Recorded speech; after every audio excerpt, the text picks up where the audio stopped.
Jurnal Weekend kembali menemani akhir pekan Anda bersama saya Najwa Luna. Dan saya Alvan Asyafa. Sebanyak 10 berita sudah kita siapkan, tentu saja semuanya unik, menarik, dan viral, di mana bisa Anda lihat di kanal YouTube kami, Nasional TV Official. Sudah H+ berapa ini lebaran? H+ banyak. H+ banyak ya, sudah melebihi 7 ya? Iya, jadi masih terasa nuansa lebarannya. Masih terasa ya. Karena arus mudik juga masih ramai kan. Nah ini dia, kira-kira pemirsa yang apa saja juga masih ada yang belum mudik atau belum balik gitu ya. Tapi yang jelas kita langsung ke berita selanjutnya. Ini dia Jurnal Weekend hari ini.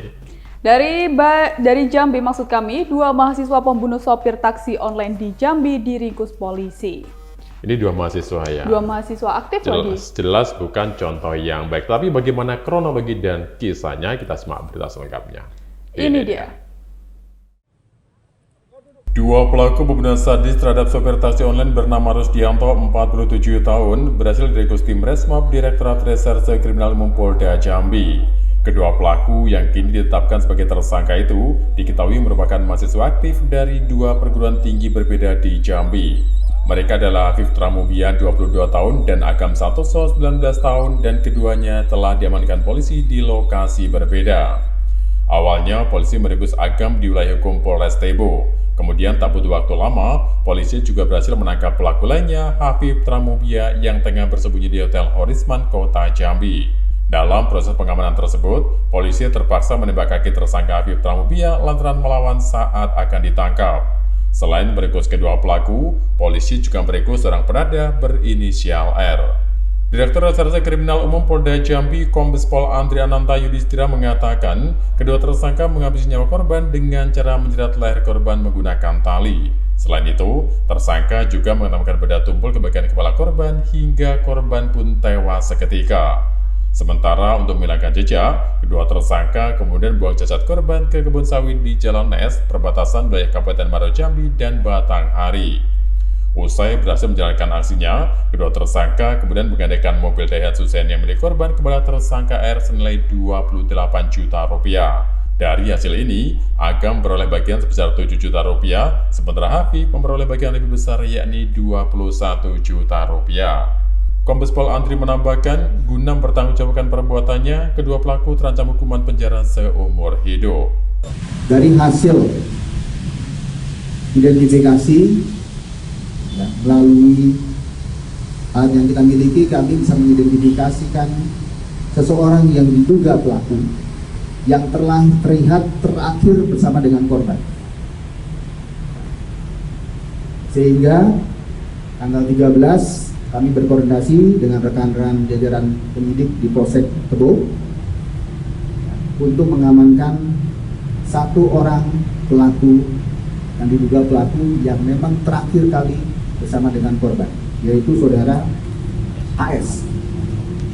Saat dilakukan pengamanan, kemudian dilakukan pemeriksaan, interogasi, yang bersangkutan mengakui bahwa telah melakukan tindakan pembunuhan dan membuang jenazah korban di daerah Nes.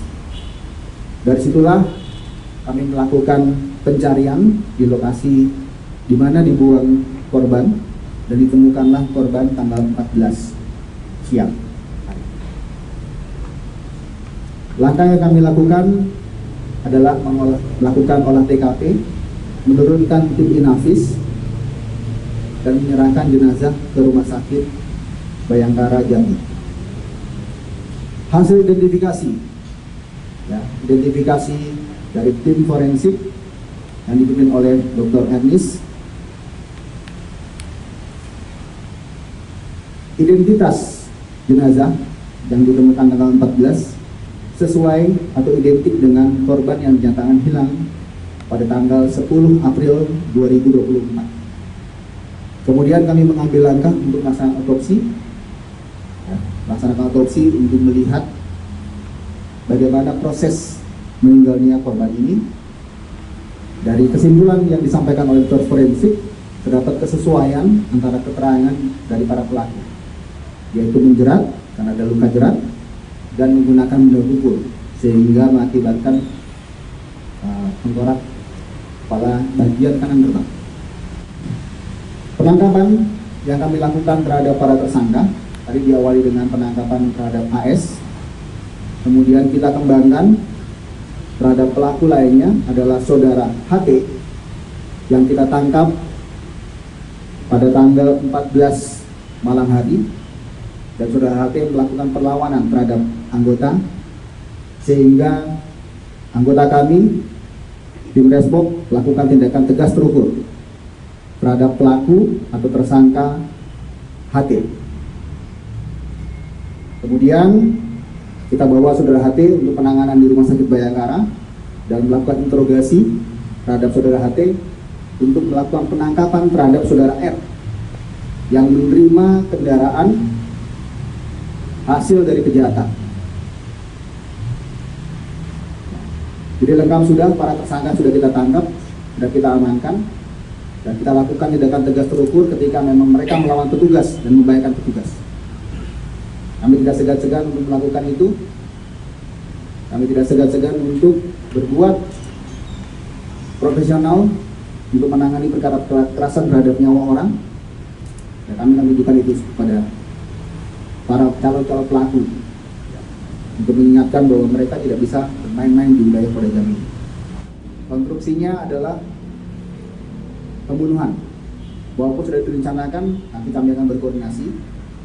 Penerapan pasalnya di 338, 365, dan 480. Karena ada satu orang yang memang sudah merencanakan untuk menerima hasil dari kejahatan, yaitu saudara R, dengan ancaman hukuman seumur hidup atau paling lama 20 tahun.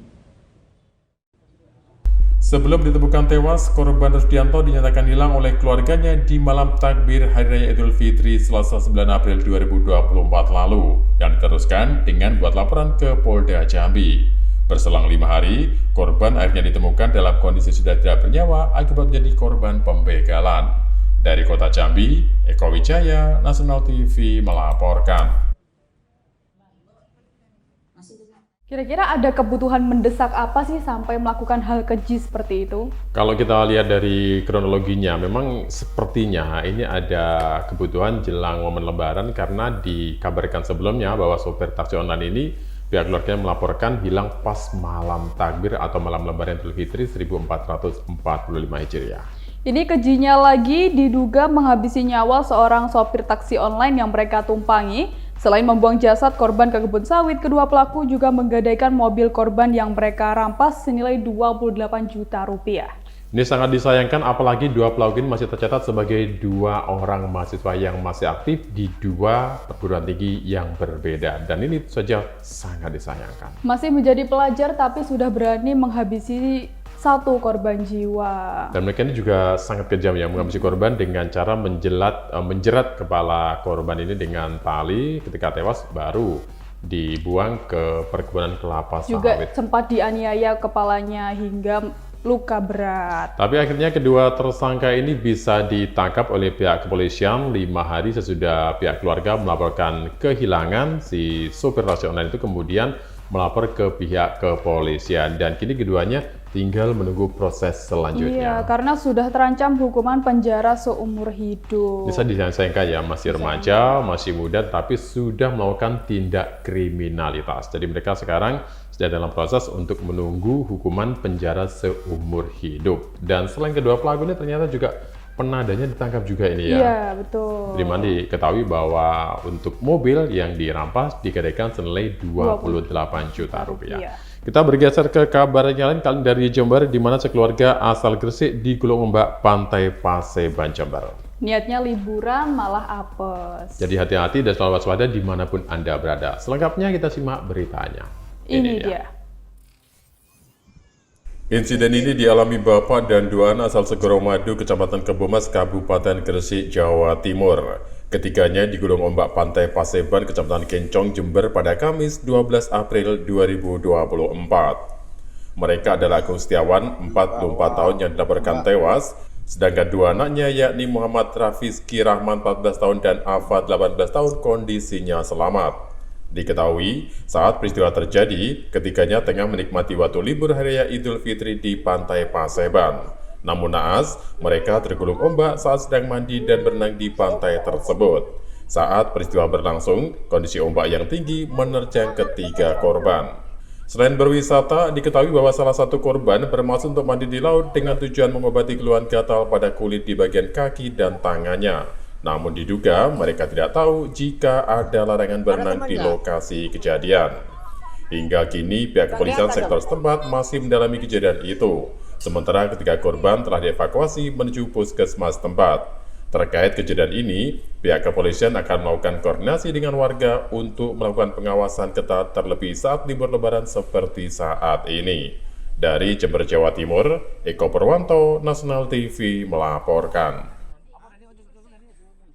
Inilah pentingnya literasi ya, di mana di sana itu sudah ada peringatan bahwa larangan untuk mandi atau berenang di sekitar pantai. Dan ini juga menjadi perhatian tersendiri untuk Anda yang mungkin sering mengadakan kegiatan berlibur bersama keluarga, entah itu mulai dari anak sendiri, kemudahan atau lain sebagainya, dengan tetap perhatikan papan peringatan yang ada di sekitar tempat Anda berwisata, entah itu di pantai, di hutan, ataupun di tempat-tempat lain yang juga rawan terjadi ancaman bahaya. Sebelumnya diketahui korban ini berenang di pantai dengan tujuan untuk mengobati gatal-gatal pada kulitnya. Namun naas dan diduga ia tidak tahu perihal larangan berenang di lokasi kejadian, dan hingga kini pihak kepolisian sektor setempat masih mendalami kejadian dua wisatawan yang tergulung ombak tersebut. Dan selain jumlahnya memang 3 orang berasal dari Gresik, satu diantaranya memang benar mengalami atau sedang sakit gatal-gatal dengan bilat mencari obat. Tetapi mereka lupa bahwa di tempat itu sudah dipasang papan peringatan bahwa dilarang berenang di pantai karena kondisi ombak sedang tinggi dan besar yang otomatis akan membahayakan para pengunjung di tempat tersebut. Dan kini ketiganya sudah dibawa ke puskesmas setempat untuk mendapatkan penanganan lebih lanjut. Satu korban meninggal dunia, sementara 2 orang lainnya masih dalam kondisi selamat. Dan ini juga sekali lagi menjadi perhatian untuk Anda supaya selalu hati-hati dan waspada. Apalagi kalau memang niatnya berlibur ya. Niatnya berlibur otomatis juga yang namanya kepentingan dalam keselamatan itu perlu dijaga. Terutama di pinggir pantai, memang dalam beberapa waktu belakangan ini ya, atau setidaknya dalam musim lebaran ini banyak yang gelombangnya itu tinggi, besar, dimana juga bisa mengancam keselamatan Anda semuanya. Dan kita masih memiliki berita yang lain di segmen selanjutnya, dan tetaplah bersama kami dalam Jurnal Weekend.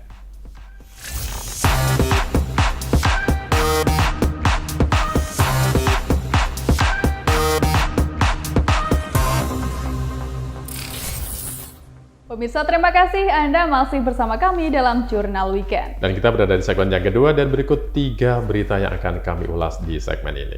Dari Jember, di mana diduga selingkuh, pria Jember ditelanjangi dan diarak ke tengah jalan. Ini menjadi, atau mereka ini mendapat hukuman dari warga setempat sekitar. Jadi seperti apa? Berita selengkapnya kita simak.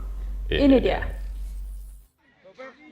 Dalam video berdurasi 29 detik ini, tampak seorang pria dalam kondisi telanjang diseret ratusan warga di tengah jalan dan diarak keliling kampung. Video ini pun kemudian viral di media sosial.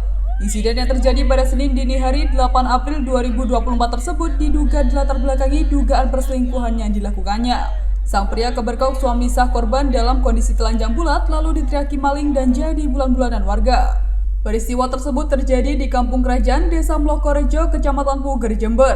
Pelaku yang diduga jadi amukan emosi warga langsung diamankan oleh polisi setempat dan dibawa menuju Puskesmas Kasihan Timur. Pria itu diketahui berinisial AD, 35 tahun, asal Desa Kasihan, Kecamatan Puger. Dalam keterangannya, Kapolsek Puger AKP Eko Basuki Teguh Argowibowo mengatakan bahwa pelaku keberkok suami sah selingkuhannya lalu diteriaki maling. Kemudian warga yang langsung berdatangan dan emosi menjadikannya bulan-bulanan. AKP Eko menambahkan melihat hal itu pihaknya pun berusaha menyelamatkan pelaku. Karena menurutnya tindakan pelaku bisa diselesaikan dengan tindakan pidana lainnya. Hingga kini pihak kepolisian masih mendalami motif dari kejadian ini. Selain itu juga belum ada laporan resmi ke kepolisian oleh suami dari perempuan yang diduga berselingkuh tersebut. Saat ini terduga pelaku masih menjalani perawatan intensif di RSD Balung karena masih belum sadarkan diri. Dari Jember, Jawa Timur, Eko Purwanto, Nasional TV melaporkan. Ini bisa dibilang cukup memalukan ya? Bukan karena memalukan lagi, sangat memalukan. Ditelanjangi, diarak. Jadi seperti kata pepatah ada sebab, ada akibat. Dan terjadi di Jember, di mana seorang pria yang diduga melakukan perselingkuhan dengan salah satu warga di tempat itu dan diketahui oleh suami sang korban mendapat hukuman dari massa dengan ditelanjangi dan diarak keliling kampung. Dan memalukannya lagi ketika pelaku kebergok suami sah, korban dalam kondisi telanjang bulat lalu diteriaki maling dan jadi bulan-bulanan warga. Mungkin disitulah memicu emosi warga setempat dan akhirnya diarak keliling kampung. Dan ini memang menjadi hal yang perlu menjadi pembelajaran. Betul. Ya, bahwa pentingnya beretika, pentingnya sifat santun dan lain sebagainya. Dan untung saja korban ini, dalam arti pelaku ya, bukan korban, pelaku ini tidak sampai tewas, tapi dilaporkan ke pihak kepolisian atas kasus dugaan perselingkuhan ini. Untungnya tidak dihakimi secara brutal oleh masyarakat setempat, jadinya dengan bijak warga setempat juga langsung menghubungi pihak kepolisian setempat untuk ditangani lebih lanjut. Terjadi di Jember, pelaku pria ini adalah seorang laki-laki berusia 35 tahun asal desa Kasian, Kecamatan Puger, dan sampai hari ini pihak kepolisian masih terus mendalami kasus ini untuk penanganan lebih lanjut. Ya, kira-kira apa motifnya dan kenapa harus berselingkuh, mungkin begitu ya. Baik, dari Jember kita beralih ke Jambi, di mana misteri penemuan jasad wanita tanpa busana di Batanghari belum terbongkar. Ini sudah memakan waktu sepekan lebih ya. Cukup lama. Selengkapnya kita simak beritanya. Ini dia. Meninggalnya korban secara tidak wajar membuat pihak keluarga terus larut dalam kesedihan. Mereka terus bertanya-tanya kenapa gadis belia itu dibunuh. Sebelum ditemukan tewas 3 hari sebelumnya, korban sempat dikabarkan hilang oleh pihak keluarga dan akhirnya korban berhasil ditemukan dalam kondisi tak bernyawa. Kedua orang tua korban meminta agar pihak kepolisian Resort Batanghari secepatnya mengungkap kasus pembunuhan ini. Misteri tewasnya seorang gadis berusia 20 tahun yang ditemukan mengapung di sebuah kolam dengan kondisi tanpa busana pada 27 Februari 2024 lalu sempat menggegerkan warga Kabupaten Batanghari, Jambi. Korban yang diketahui bernama Nasipa ini diduga menjadi korban pembunuhan sadis. Pasalnya saat ditemukan jasad korban dipenuhi dengan sejumlah luka tusukan akibat senjata tajam. Sudah lebih dari 6 pekan ini, pihak kepolisian Polres Batanghari belum berhasil menangkap pelaku pembunuhan sadis ini. Saya sebagai dari orang tua almarhum, saya minta kasus ini cepat terungkap karena sudah hampir masuk 2 bulan. Sampai ini belum juga terungkap dan juga kami juga susah nak tidur, susah nak makan, nak kerja pun rasanya beratnya. Ya itu saya minta, tolonglah cepatlah terungkap masalah kau. Semoga kami semua, masyarakat semua juga senang, juga tenang pikirannya. Saya tu saya juga rasa berpijak di bumi lagi lah, itu istilahnya kan. Rasanya tak ada nyangkut kalau macam itu yang akan terjadi pada keluarga kami. Rasanya beratnya cobaan yang diberikan kepada kami. Kan belum kami ini, mungkin kami orang susah, tempuh musibah seperti ini kan. Saya juga berterima kasih atas bantuan semua masyarakat yang juga dukungannya. Saya mengucapkan ribuan terima kasih, tidak dapat saya balas dengan apapun. Karena dari ciri-cirinya yang dia ada yang ditusuk, ya kan? Ada yang dipukul. Itu kan memang kalau ditusuk mungkin nampak bekasnya kan, ada bekas tusukan. Ada berapa banyak bekas luka di tubuhnya? Kalau yang nampak rumah saya itu cuma 3, yang lain mungkin saya tahu tak begitu jelas kan. Kita sebagai orang tua kan nengok macam itu kan macam mana lah. Kalau sehari-harinya kalau dia di rumah ni cuma bantu-bantu orang tuanya lah. Di rumah dia tak pernah keluar dari rumah tu jarang gitu. Paling-paling dia keluar rumah dengan adiknya, kalau tidak dengan saya sendiri. Memang dia orangnya, termasuk ramah orangnya. Istilahnya banyak yang begitu. Memang dia orang yang gaul orangnya. Ada banyak itu. Kalau sama saya ngomong kan dia tu, Pak kau, dia ngomong sama saya, atau kan, saya nak berangkat nak kerja pada sore kau. Itu baik ngomongnya. Jadi saya bilang sama mamanya, panggil di tempat penyoblosan tu anaknya kan nak berangkat. Itu jadi mamaknya pulang. Entah kalau dengan mamaknya apa yang tanya kan cakap dengan Mama tahu. Ya, saya mohon kepada pihak kepolisian, ya, semoga cepat terungkap ini. Dan juga saya mohon minta bantulah kami ini, semoga cepat terungkap. Dan juga ya, macam mana lah saya Tony kata saya tadi kan cuma bisanya mengucapkan ribuan terima kasih pada pihak kepolisian telah membantu kami selama sampai ini belum juga terungkap. Kita sesama berdoa Kita minta cepat terungkap kami supaya senang sama senang kan. kalau saya mengharapkan ya hukumnya seberat-berat macam mana dia hukum anak saya itu bela saya minta ya seberat-beratnya.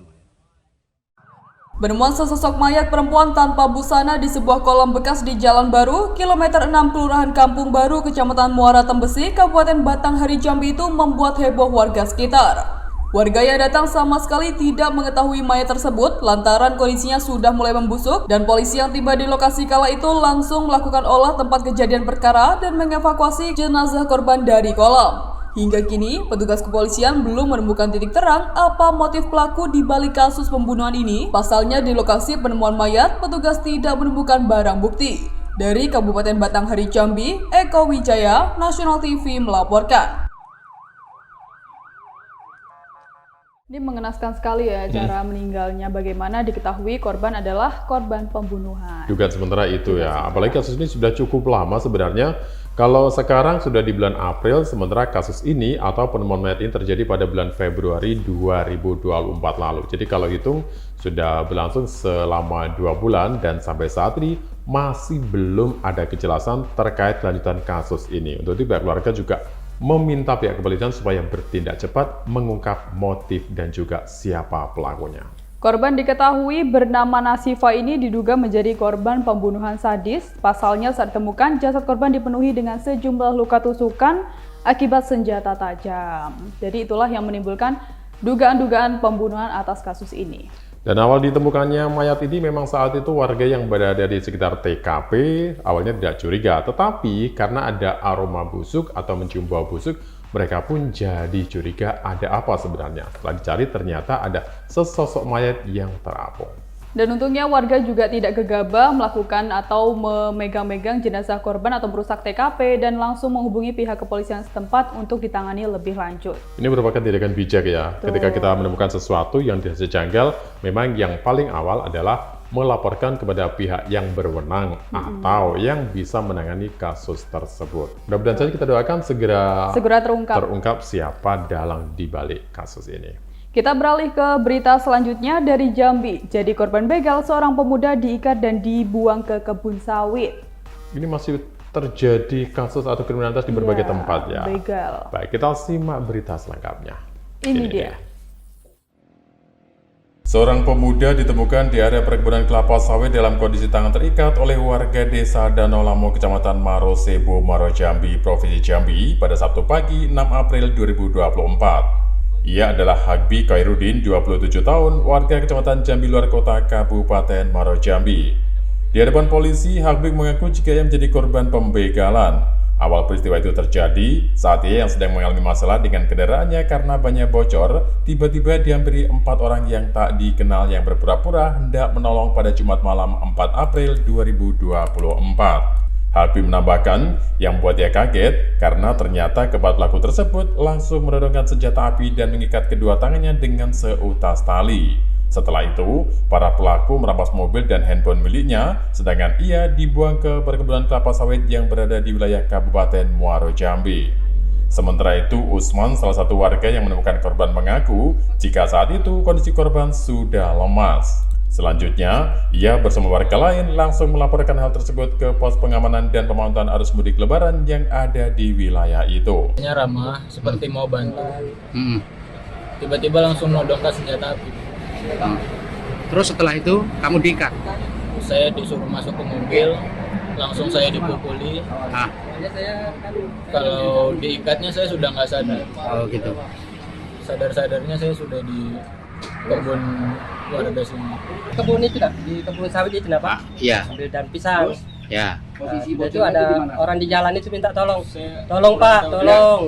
Jadi saya cari, rupanya sudah di jalan dia. Saya dekat, tangannya terikat Pak, telungkup. Nah, jadi telungkup, posisi telungkup kami tidak berani nyentuh. Nah, jadi tidak dipanggil Pak RT sama polisi kan. Jadi tunggu polisi lah datang. Jadi Bapak polisi ada lewat, itulah kami panggil Pak. Ibda Kemas Dodi FZ, Kepala Pos Pam Lebaran, membenarkan adanya penemuan warga yang diduga menjadi korban pembegalan di Jalan Raya Maro Jambi menuju Tanjung Jabung Timur tersebut. Korban ini tujuannya ke Tanjung Timur dan melewati batas, bannya kronologisnya itu bocor. Nah, dari situ pelaku berjumlah kurang lebih 4 orang menggunakan kendaraan roda 4 turun dengan niat awalnya mau membantu gitu Pak.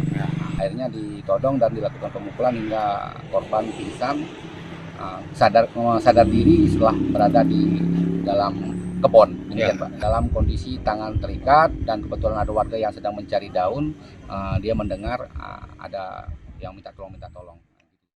Dengan adanya kejadian seperti ini, Ibda Kemas mengimbau supaya warga terus waspada dan berhati-hati saat melakukan perjalanan di wilayah Maro Jambi hingga Tanjung Jabung Timur, utamanya saat malam hari, karena di kawasan tersebut masih minim lampu penerangan jalan. Dari Maro Jambi, Eko Wijaya, Nasional TV melaporkan. Selama Ramadan memang kasus kriminalitas pencurian, begal itu meningkat ya? Di berbagai tempat. Betul. Di berbagai tempat, tidak hanya di Pulau Jawa, tetapi juga di berbagai tempat, termasuk di wilayah Jambi ini, di mana seorang pemuda menjadi korban pembegalan gara-gara ban bocor. Awal peristiwa itu terjadi saat ia yang sedang mengalami masalah dengan kendaraannya karena bannya bocor, namun tiba-tiba dihampiri 4 orang yang tak dikenal yang berpura-pura hendak menolong pada Jumat malam 4 April 2024. Dan ternyata ia tidak menyangka bahwa 4 orang yang diduga hendak menolong ternyata malah melakukan tindak kriminalitas dengan membegalnya. Ia diikat kemudian dibuang di salah satu tempat, sementara kendaraannya dibawa kabur oleh 4 pelaku tersebut. Ya, para pelaku merampas mobil dan handphone miliknya, sedangkan ia dibuang ke perkebunan kelapa sawit yang berada di wilayah Kabupaten Muaro Jambi. Dan juga menjadi perhatian tersendiri ya, termasuk dari pihak kepolisian tempat supaya hati-hati dan waspada dimanapun Anda berada, apalagi di tempat-tempat yang dirasa rawan, tidak ada lampu penerangan jalan, dan sekaligus ini menjadi perhatian pentingnya untuk mengecek kondisi kendaraan sebelum melakukan perjalanan, apalagi perjalanannya cukup jauh dan hindari tempat-tempat yang rawan terjadi kejahatan. Apalagi 4 April itu kan menjelang mudik lebaran ya, mungkin melakukan perjalanan jauh, jadi setidaknya disiapkan dengan baik semuanya. Atau salah satu hal yang bisa dilakukan adalah jangan melakukan perjalanan seorang diri. Ini penting banget. Dan nanti kita masih punya beberapa berita menarik lain di segmen yang ketiga. Tetaplah bersama kami dalam Jurnal Weekend.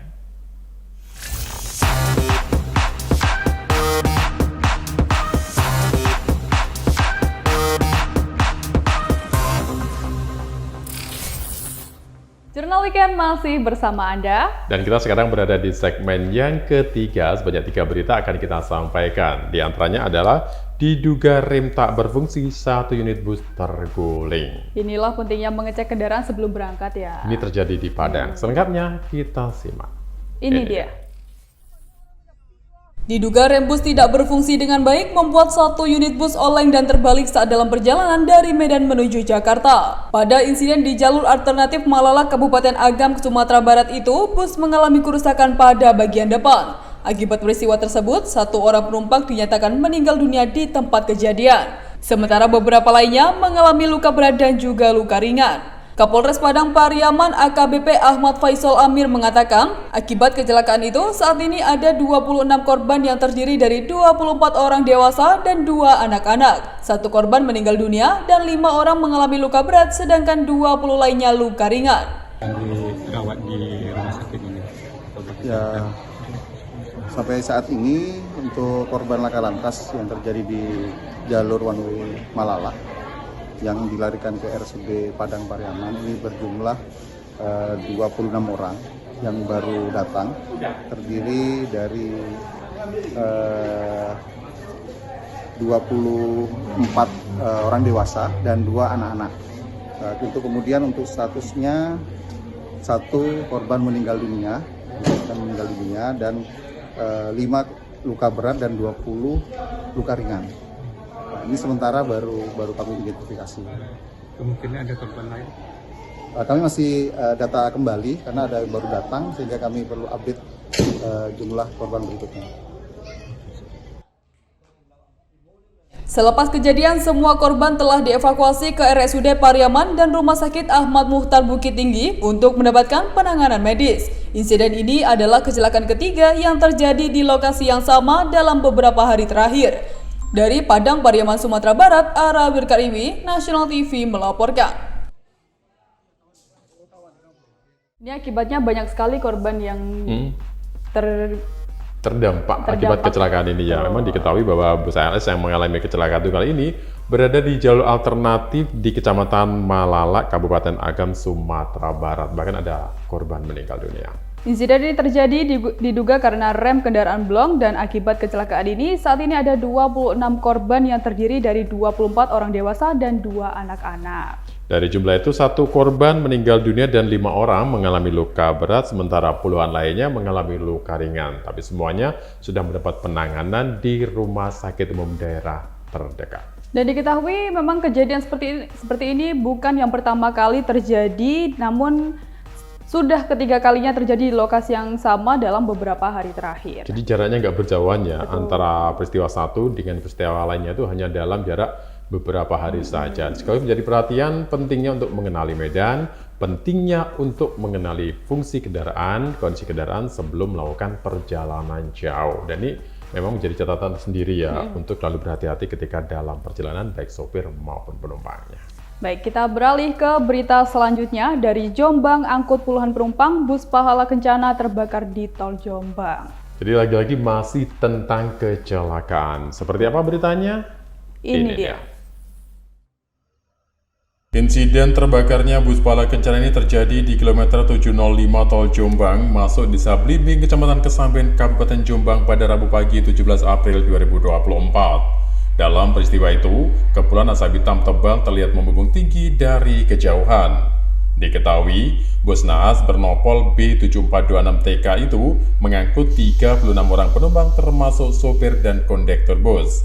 Api diduga berasal dari bagian bawah, lantaran bus yang disopiri Adi Lili, warga Kecamatan Tomo, Kabupaten Sumedang, Jawa Barat itu mengalami pecah ban. Beruntung dalam insiden itu, semua penumpang berhasil menyelamatkan diri sebelum bus terbakar. Diketahui saat mengalami kebakaran, kendaraan itu sedang melaju dari Bandung dengan tujuan Bali.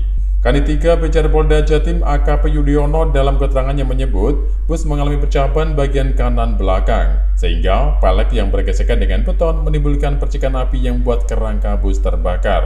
Berdasarkan analisa kejadian di TKP, diketahui penyebab kebakaran karena adanya gesekan velg bus dengan beton pembatas jalan. Eko Purwanto, National TV melaporkan. Ini mengangkut puluhan penumpang ya, kan takutnya banyak sekali korban jiwa yang terdampak. Dan memang dalam perjalanan jauh, di mana bus Pahala Kencana ini memang tujuannya adalah ke Bali, tapi tidak disangka ternyata ketika sampai di Tol Jombang, mengalami kecelakaan yang diawali dari ban meletus. Dan untungnya insiden itu semua penumpang berhasil menyelamatkan diri sebelum bus terbakar. Diketahui saat mengalami kebakaran, kendaraan itu sedang melaju menuju Bandung dengan tujuan Bali. Dan kecelakaan terjadi tepatnya di Tol Jombang kilometer 705 Desa Blimbing, Kecamatan Kesamben. Dan itu terjadi memang ketika bannya meletus sehingga kendaraan oleng dan velg dari kendaraan tersebut bergesekan dengan beton pembatas jalan yang akhirnya menimbulkan percikan api dan membakar bodi kendaraan. Mungkin terkena itu ya, BBM-nya yang di dalam. Gesekan panas dengan panas kan menimbulkan api. Percikan apinya masuk ke dalam dan itulah yang membuat kebakaran dalam kendaraan itu. Dan tentunya memang semua penumpang dalam kondisi selamat. Mereka ini begitu mengetahui ada kebakaran, langsung bertindak cepat dengan menyelamatkan diri keluar dari kendaraan satu persatu sehingga tidak sampai menimbulkan korban jiwa, termasuk sopir dan juga dalam kondisi selamat. Untungnya ya. Betul. Dan kita beralih ke kabar berikutnya, kali ini dari wilayah Jember Banyuwangi, di mana tumpahan solar jalur Gumitir bikin puluhan pengendara tergelincir. Masih mengenai laka lantas ya? Masih mengenai laka lantas. Kita simak selengkapnya. Ini dia. Tercatat ada 10 kendaraan roda 2 dan 1 unit kendaraan roda 4 milik PLN tergelincir di jalur Gumitir pada Jumat 12 April 2024. Kecelakaan itu terjadi dari barat Cafe Gumitir hingga jalur sekitar Watu Gudang dan dekat makam Habib Ali, Kecamatan Silo, Jember. Bahkan usai tergelincir, mobil PLN mengalami remblong dan terjerumus ke bahu jalan. Diketahui, kecelakaan tersebut disebabkan karena tumpahan solar yang berada di jalan, sehingga menyebabkan kendaraan tergelincir di jalan. Dari keterangan relawan setempat, sejumlah pemotor mengalami luka-luka pasca tergelincir. Satu motor berboncengan mengalami luka cukup parah di mulut, selebihnya hanya mengalami luka lecet. Selain satu mobil milik PLN yang mengalami kecelakaan, 3 mobil dilaporkan juga mengalami remblong. Hujan yang mendera sebelumnya turut memperparah licinnya jalur penghubung Kabupaten Jember dan Banyuwangi tersebut. Jumlah relawan Gumitir pun disiagakan membantu mereka yang tergelincir, termasuk memberikan pertolongan bagi korban luka. Sementara itu, Satlantas Polres Jember juga sudah melakukan koordinasi untuk meminimalisir terjadinya kecelakaan susulan. Pembersihan bekas tumpahan solar dilakukan menggunakan pasir dengan melibatkan relawan serta regu damkar. Pengendara pun dihimbau untuk berhati-hati ketika melintasi jalur Gumitir, terutama saat lalu lintas padat seperti sekarang ini.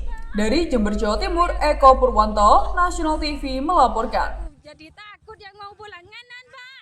Mungkin karena padatnya arus lalu lintas pada mudik kemarin ya. Ini memang sering terjadi sebenarnya di berbagai tempat, tapi tahu sendiri kan kalau kita udah ngomong tentang Gumitir, di mana jalannya itu berkelok-kelok, kemudian tanjakan, turunan, dan lain sebagainya. Sehingga solar yang tumpah ini juga sangat berpotensi membuat lintasan menjadi licin, apalagi di wilayah itu juga sering diguyur hujan.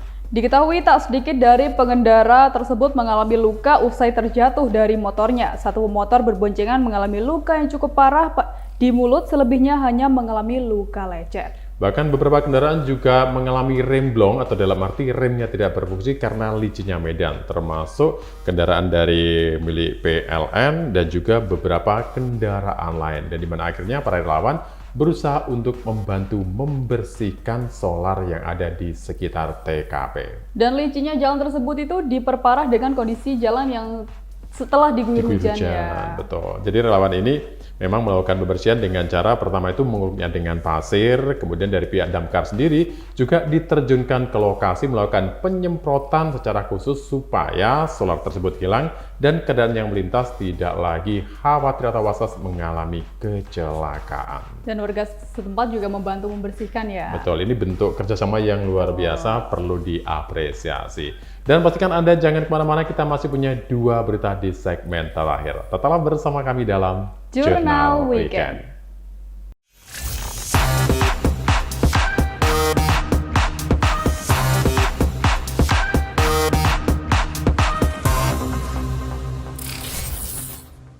Anda masih bersama kami dalam Jurnal Weekend. Dan kalau tadi kita sudah menyampaikan beberapa berita yang penuh dengan kriminal, ini di segmen terakhir kayaknya beritanya menarik. Menarik sekali dari Jambi, di mana tradisi unik Idul Fitri warga gelar pawai keliling dengan topeng labu. Nah, topeng labu, penasaran nggak sih? Penasaran. Sudah kita lihat saja seperti apa beritanya.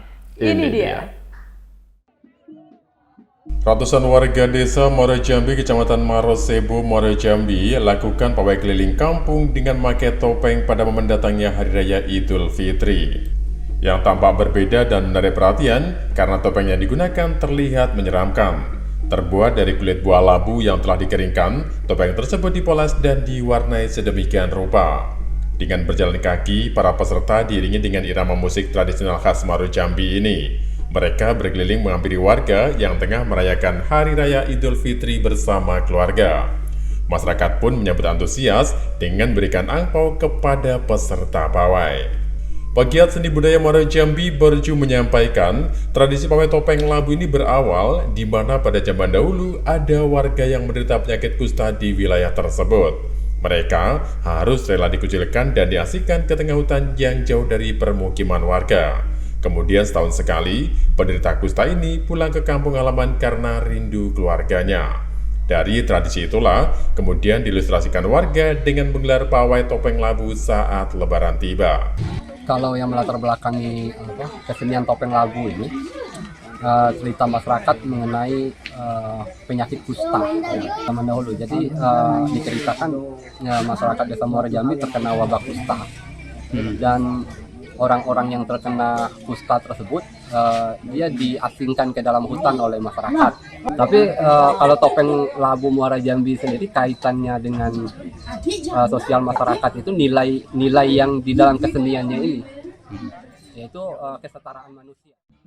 Kini pawai topeng labu menjadi tradisi masyarakat Desa Muara Jambi yang telah turun-temurun terus digelar setiap tahun. Pawai topeng labu ini selalu dilaksanakan bertepatan saat perayaan Hari Raya Idul Fitri. Dari Muara Jambi, Eko Wijaya, Nasional TV melaporkan. Sepertinya lebaran kali ini tuh benar-benar disambut dengan sukacita ya. Iya, sebenarnya kalau di daerah Jambi ini, tradisi ini sudah bertahun-tahun. Jadi mereka ini menggunakan topeng yang terbuat dari labu.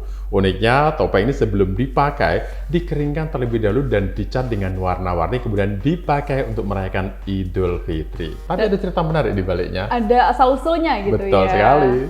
Dan mereka ini berjalan kaki mengelilingi kampung dan para peserta juga diiringi dengan irama musik tradisional khas Muaro Jambi. Dan warga sekitar itu yang berada di pinggir jalan itu akan memberikan angpau kepada mereka. Harusnya dan ikut ya gitu. Ikut.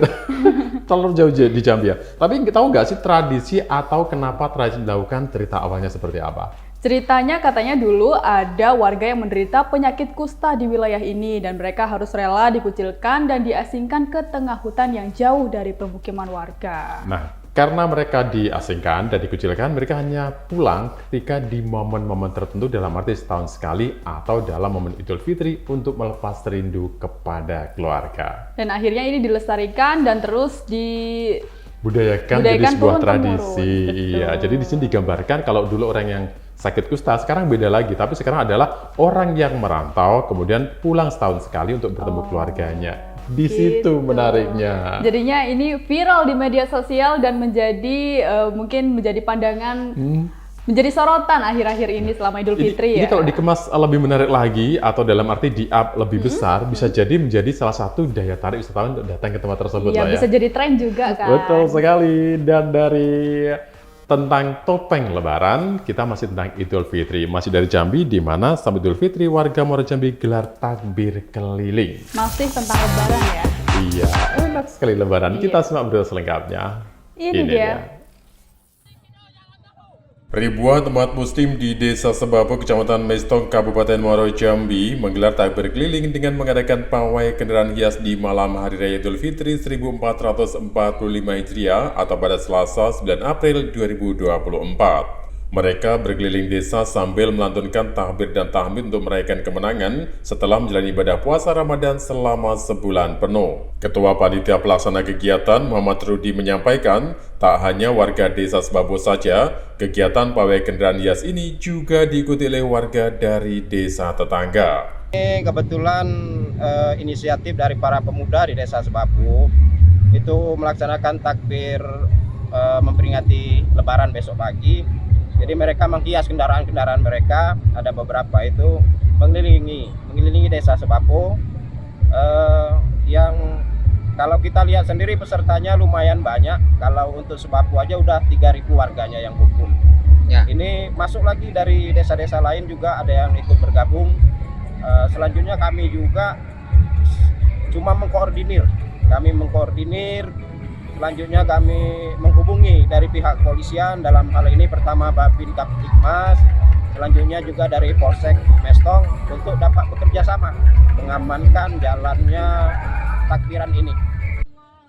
Takbir keliling ini merupakan kegiatan rutin tiap tahun yang dilakukan umat muslim di Desa Sebabo saat menyambut datangnya Hari Raya Idul Fitri. Dari Muaro Jambi, Eko Wijaya, Nasional TV melaporkan.